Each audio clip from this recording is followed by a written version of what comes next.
दोस्तों, इंडिया कहें या इंडियन स्पेस एजेंसी के कारनामे में की गई उपलब्धि से भला कौन नहीं परिचित होगा। जैसा कि आप जानते हैं, इसरो ने पिछले कुछ ही महीनों के अंतराल पर दो मिशन लॉन्च किया है।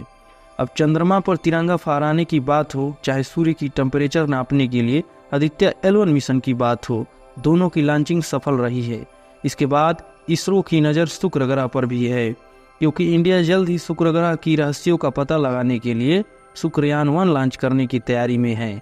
आपको बता दें कि इंडिया 2024 के अंतिम महीने यानी कि लगभग दिसंबर तक वेनस मिशन यानी कि शुक्र मिशन लॉन्च करना चाहता है। इसकी वजह यह है कि उस वक्त पृथ्वी और शुक्र यानी कि अर्थ और वेनस ग्रह की स्थिति ऐसी रहेगी कि किसी स्पेसक्राफ्ट को वेनस तक पहुंचने में कम से कम ईंधन और सबसे समय कम भी लगेगा। अगर शुक्रयान-1 मिशन यानी कि वेनस मिशन को 2024 में किसी कारण से लॉन्च नहीं किया गया तो फिर इसे 2026, 2028 या 2031 में लॉन्च किया जाएगा। ऐसा इसलिए है कि हर 19 महीने बाद पृथ्वी और शुक्र आपस में सबसे नज़दीक होते हैं और यही वो समय होता है जब किसी स्पेस मिशन को धरती से शुक्र ग्रह की तरफ भेजा जाता है। यदि यह मिशन सफल होगा तो भारत दुनिया का पहला देश बन जाएगा। अर्थ से वेनस की डिस्टेंस 6 करोड़ किलोमीटर है, इसलिए मिशन वेनस शुक्र का चक्कर लगाकर अध्ययन करेगा। भारत सरकार द्वारा 2017 में ही इसरो को मिशन वेनस के लिए परमिशन दे दिया गया था, क्योंकि उस समय के वित्त मंत्री द्वारा 2017-18 के बजट में इसका जिक्र किया गया था। दोस्तों, शुक्रयान भेजने के बाद भारत अमेरिका, रूस, जापान सहित कुछ चुनिंदा देशों की लिस्ट में खड़ा हो जाएगा, जिन्होंने धरती के सबसे करीब ग्रह शुक्र पर यानी कि वेनस तक स्पेस मिशन भेज चुके हैं। दोस्तों, शुक्र ग्रह यानी कि वेनस को सोलर सिस्टम का पहला ग्रह माना जाता है जहां जीवन था। यह आकार में पृथ्वी जैसा ही दिखता है और धरती की तरह शुक्र ग्रह पर भी महासागर था। वहाँ की जलवायु पृथ्वी की ही जैसी है। शुक्र ग्रह के सतह का तापमान 475 डिग्री सेंटीग्रेड है। ये तापमान इतना ज़्यादा है कि आदमी तो छोड़ो, शीशा को भी पिघला कर राख कर देगा। यही नहीं, वीनस यानी कि शुक्र ग्रह का वातावरण बहुत ही जहरीला है, क्योंकि यह CO2 यानी कि कार्बन डाइऑक्साइड से पूर्णतः भरा हुआ है। शुक्र ग्रह यानी वेनस की बादलें सल्फ्यूरिक एसिड की बनी हुई हैं, जो पीले रंग की दिखती हैं।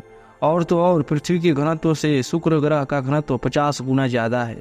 इस सोलर सिस्टम का सबसे गर्म और चमकीला ग्रह माना जाता है और इन्हीं सभी खूबियों के कारण इसे दैत्य नरक के नाम से भी जाना जाता है, क्योंकि यह किसी नरक से कम नहीं है। यदि यहाँ आदमी चला जाए तो शायद बचकर ही कभी नहीं आएगा। किसी समय में सोलर सिस्टम का पहला जीवन उत्पत्ति वाला ग्रह माना जाता था। कौन? शुक्र ग्रह। लेकिन आज शुक्र ग्रह को दैत्य या नरक की तरह हो गया है। अब शुक्र ग्रह नरक जैसे कैसे बन गया? ऐसा तो नहीं कि हमारी पृथ्वी का भी हाल नरक जैसा बन जाए। इन्हीं सवालों का जवाब तलाशने के लिए दुनिया भर के वैज्ञानिक कोशिश कर रहे हैं। यदि वेनस यानी शुक्र ग्रह की जांच करने से नरक बनने की वजह का पता लग जाए तो किसी समय में धरती पर होने वाले क़यामत को रोका जा सकता है। अब यह भी जान लें कि वीनस मिशन से क्या क्या जानकारियाँ ली जाएंगी। वीनस मिशन के लिए सतह की जांच करना, शुक्र ग्रह की विभिन्न परतों की जांच करना, शुक्र ग्रह पर उपस्थित ज्वालामुखी जो कभी फटे थे वो अब फटते नहीं हैं कि फटते हैं, क्लियर नहीं है, और इससे निकलने वाले लावा के बारे में अध्ययन करना, और शुक्र ग्रह की वातावरण किन किन चीज़ों से बना है यानी कि एटमॉस्फेरिक केमिस्ट्री का पता लगाया जाएगा। सूर्य से निकलने वाली सौर हवाओं का शुक्र के आयनोस्फीयर पर क्या असर पड़ता है, इसकी भी जांच की जाएगी। दोस्तों, अब तक 46 मिशन लॉन्च हो चुके हैं, जिनमें अब तक अमेरिका, रसिया, जापान और यूरोपीय स्पेस एजेंसी ही वीनस मिशन भेज पाई हैं। इन सभी मिशनों में से कुछ स्पेसक्राफ्ट वीनस यानी शुक्र के पास पहुंचे, तो कुछ शुक्र ग्रह की कक्षा में, तो कुछ सरफेस यानी सतह पर उतारे गए थे। संसार में सबसे पहले रूस ने फरवरी 1961 में शुक्र के लिए T-स्पुतनिक मिशन को लॉन्च किया था, लेकिन यह फेल हो गया। और तभी अमेरिका ने जुलाई 1962 को मैरिनर 1 के जरिए शुक्र के प्लेट के पास से गुजरने वाले मिशन भेजा, लेकिन यह भी फेल हो गया। और अमेरिका का मैरिनर 2 मिशन सफल रहा। इसके 5 साल बाद फिर से रूस को कामयाबी मिल ही गई, जिस मिशन का नाम वेनेरा 4 था। तब जाकर के 2005 में यूरोपीय स्पेस एजेंसी तथा 2010 में जापान भी शामिल हो गया। जापान का आगात्सुकी मिशन था। अब तक 30 सालों में सिर्फ 3 स्पेसक्राफ्ट ही ऑर्बिट में स्थापित हो पाए हैं। दोस्तों आइए आपको शुक्र ग्रह यानी कि वेनस का थोड़ा सा जीवन परिचय देते हैं। शुक्र ग्रह सूर्य के सबसे नज़दीक ग्रहों में से दूसरे नंबर पर आता है। शुक्र ग्रह का नामकरण भी बड़ी अलग तरीके से किया गया है, क्योंकि प्राचीन समय में जो रोमन सभ्यता में प्रेम और सौंदर्य की रोमन देवी थी, उन्हीं के नाम पर शुक्र ग्रह का नामकरण किया गया है। चंद्रमा के बाद कोई रात में चमकने वाला यदि कोई ग्रह है तो सिर्फ शुक्र ग्रह ही है।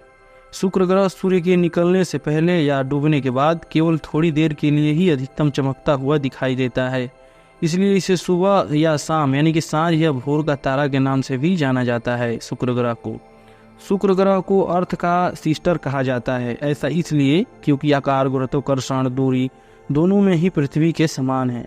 शुक्र ग्रह का सरफेस टेम्परेचर बहुत ज़्यादा है, इसलिए इसे गर्म ग्रह भी कहते हैं। शुक्र ग्रह पर पुराने टाइम में महासागर हो सकते थे, लेकिन हमें ग्रीन हाउस इफेक्ट के कारण टेम्परेचर बढ़ने से सब वाटर उड़ गए होंगे। शुक्र ग्रह की जमीन बिखरे हुए पहाड़ों की टुकड़े का सूखा हुआ रेगिस्तान है और समय समय पर ज्वालामुखी भी फटते रहते थे।